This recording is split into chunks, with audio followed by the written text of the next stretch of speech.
ဒီကြားတဲ့နှစ်ကောင်ဟာစုစုပေါင်းအကြိမ်ရေ100ကျော်မိတ်လိုက်ခဲ့ကြပါပြီပြီးခဲ့တဲ့3ရက်ဆက်တိုက်မှာလည်းတနေ့ကိုအကြိမ်40ကျော်စီမိတ်လိုက်ခဲ့ကြတာကြောင့်သူတို့ရဲ့မိတ်လိုက်ဟော်မုန်းရင်းနှံ့တွေဟာပတ်ဝန်းကျင်တစ်ခုလုံးမှာလွှမ်းမိုးနေပါတယ်ဒါဟာငယ်ရတဲ့အထီးလေး OB အတွက်တော့ပထမဆုံးအတွေ့အကြုံပါပဲအတွေ့အကြုံမရှိသေးပေမဲ့လည်းသူ့ရဲ့နုပြိုတဲ့ခွန်အားနဲ့တက်ကြွမှုကအမလိုက်ကြားတစ်ကိုအလွန်ဆွဲဆောင်နေပါတယ်၄ရက်တောင်ကျော်လွန်သွားပြီဖြစ်ပေမဲ့သူတို့နှစ်ကောင်ဟာမိတ်လိုက်တဲ့တန်တရားထဲမှာပဲနစ်မွန်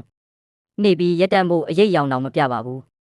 OB ဟာသူကြုံတွေ့နေရတဲ့အန္တရာယ်ကြီးကိုတော့လုံးဝသတိမထားမိပါဘူးဒီနယ်မြေဟာအသက်ကြီးပြီးအာဏာရှိတဲ့ကြားတဲ့အထီးကြီးတစ်ကောင်ရဲ့နယ်မြေဖြစ်ပါတယ် OB ဟာအဲ့ဒီအထီးကြီးရဲ့အစာကိုခိုးစားရုံတင်မကပဲသူ့ရဲ့မိဖက်အမကိုပါလူယူထားတာပါအသက်ကြီးတဲ့ကြားတစ်တာသူတို့ရှိနေတာကိုသိသွားရင်တော့တွေးထွက်တန်ယူဖြစ်မဲ့တိုက်ပွဲကြီးတစ်ခုဖြစ်လာမှာအသေးချပါပဲဒါပေမဲ့လည်း OB ကတော့အန္တရာယ်နီးကပ်နေတာကိုလုံးဝမသိရှိပဲမိတ်လိုက်ပြီးတဲ့တိုင်အောင်ဒီနယ်မြေထဲမှာပဲဆက်လက်နေထိုင်နေစေပါ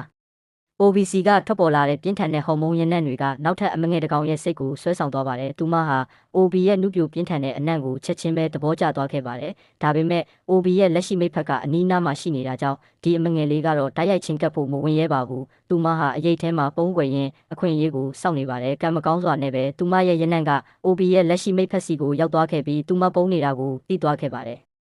နယ်မြေပိုင်ရှင်အမလိုက်ကြားတဲ့ဟာသူမရဲ့မိဖက်ကိုဘသူကိုမှဝေမျှပေးဖို့အစီအစဉ်မရှိပါဘူး။ OB ကိုလာရောက်တွေးဆောင်မဲ့ဘဲမောက်ကိုမှသူမလုံးဝသိခံမှာမဟုတ်ပါဘူး။ဒါကြောင့်ချက်ချင်းပဲကျူးကျော်လာသူကိုတိုက်ခိုက်ပြီးနယ်မြေထဲကနေမောင်းထုတ်လိုက်ပါတယ်။ဒီအမလိုက်ကြားတဲ့ရဲ့စိတ်ထဲမှာ OB ဟာသူမတယောက်တည်းပိုင်ဆိုင်သူဖြစ်ပြီးဒီဆက်ဆံရေးကိုအသက်ပေးကာကွယ်သွားမှာဖြစ်ပါတယ်။